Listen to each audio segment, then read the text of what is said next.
दोस्तों, आज की कहानी है देवरानी जी। अब तो अपने बेटे को कुछ अक्ल दे दो।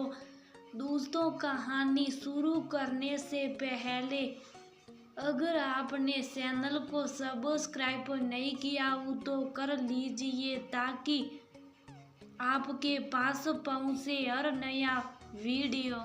वहाँ पर इतने बड़े और महंगे झूले हैं, भगवान क्या फायदा, इस झूले में भी कोई मजा है। इससे ज्यादा मजा तो हमारे गांव का देसी झूला है, और मजा दोगुना शहर में अपने ताऊजी के पास रहने आया राहुल। आज अपने ताऊजी, ताईजी और कजिन रोशनी के साथ मॉल घूमने आया। ताऊ, कुछ भी कहते हो, कहाँ तुम्हारे वो देसी झूले और कहाँ हमारे ये यान मॉडर्न झूले। तुम क्या जानो, इनका मजा आराम से हर जगह नहीं मिलती, इसलिए इतने महंगे हैं। रोशनी सिड़ कर बोली।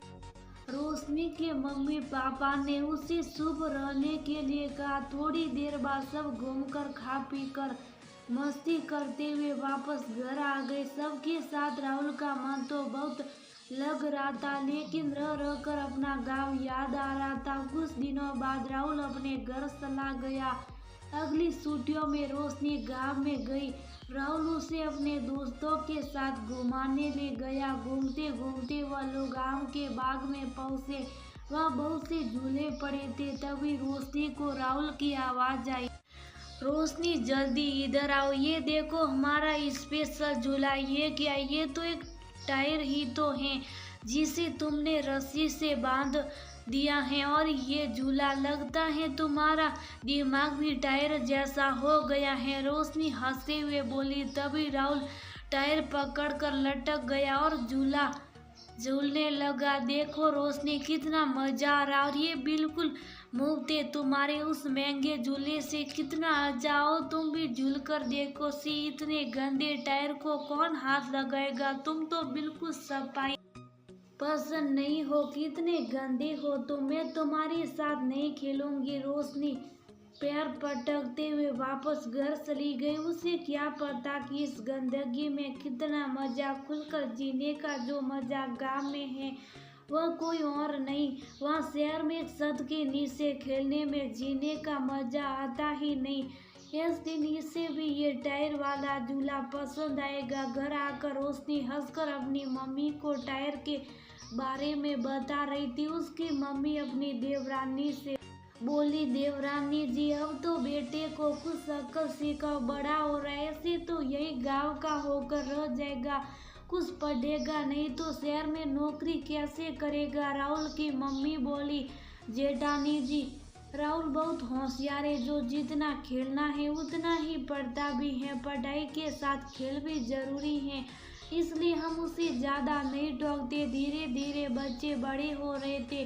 बड़े होकर राहुल इंजीनियर बन गया और उसी शहर में उसकी नौकरी लग गई। रोशनी ने भी अपनी पढ़ाई पूरी कर दी, लेकिन वो कुछ बन नहीं पाई। अब रोशनी की मम्मी जब भी वह देवरानी के सामने आती तो कुछ बोल नहीं पाती, हमेशा जेल जाती। हालांकि राहुल की मम्मी ने कभी कुछ कहा नहीं था।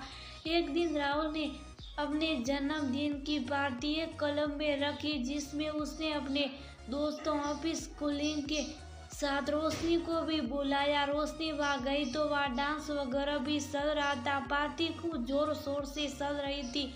तभी डांसर एक टायर पर झूलते हुए रोशनी को छूते हुए निकल गई।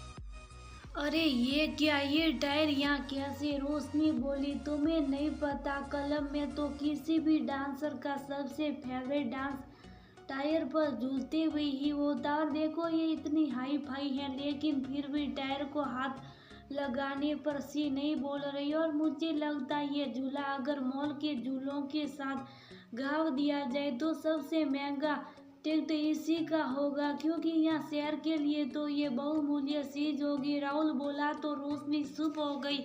मुझे माफ कर दो राहुल, मैंने हमेशा तुम्हारा मजाक उड़ाया और तुम खुले दिल से जीने वाले हमेशा मेरी बदतमीजी को हंसकर टालते रहे।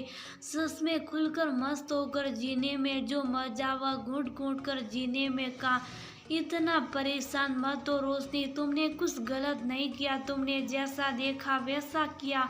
लेकिन हाँ, ये सात्र कहूँगा कि कभी किसी का मजाक मत उड़ाना। मजाक उड़ाने से पहले ये सोच लेना कि जो तुम्हारी मनपसंद हॉबी हो दूसरे के लिए बहुत बुरी हो सकती है। अगर वह तुम्हारी हॉबी का मजाक उड़ाए तो तुम्हें कैसा लगेगा। चलो पार्टी एंजॉय करो। उसके बाद सब पार्टी में बिजी हो गए। उस दिन से रोशनी ने भी खुले दिल से जीने का वादा अपने आप से किया।